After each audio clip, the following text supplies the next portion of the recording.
How to hide all Facebook photos with the Only Me settings. Hey everyone, welcome back to another tutorial. In this video, I'll be showing you guys how you can hide photos from everyone if you've posted.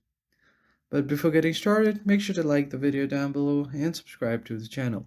So the very first thing that you need to do is go ahead and open up your Facebook app and make sure that you are logged into your account.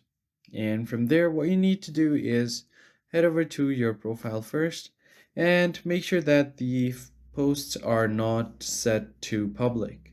So as you can see here, right besides the date, you will see this icon. If it shows two people, then it means only your friends can see it. Now I'm going to show you how it looks when the public is turned on. So I'm just going to edit privacy here and set this to public. So if you've locked your profile, then you won't be able to set it to public. But if you just want to set this to only me, you can do that. Just tap on edit privacy, tap on only me, and you'll be able to do this to all of your posts. So from here, what you want to do is just go back, tap on the settings icon, scroll down and head over to activity log.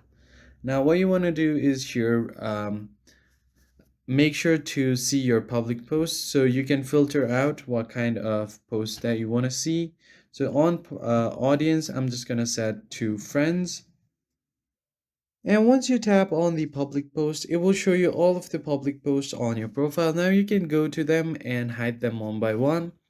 And if you don't want anyone to see it further, then what you need to do is just go ahead and change the settings. You can find it on profile and tagging, so just tap on it.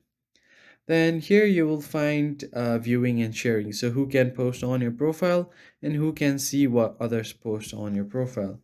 Now if you scroll down, you will be able to see that you can change this to only me, and on the first option you can also set this to only me. Tap on save and you'll be good to go. That's pretty much it, and I'll catch you guys on the next one.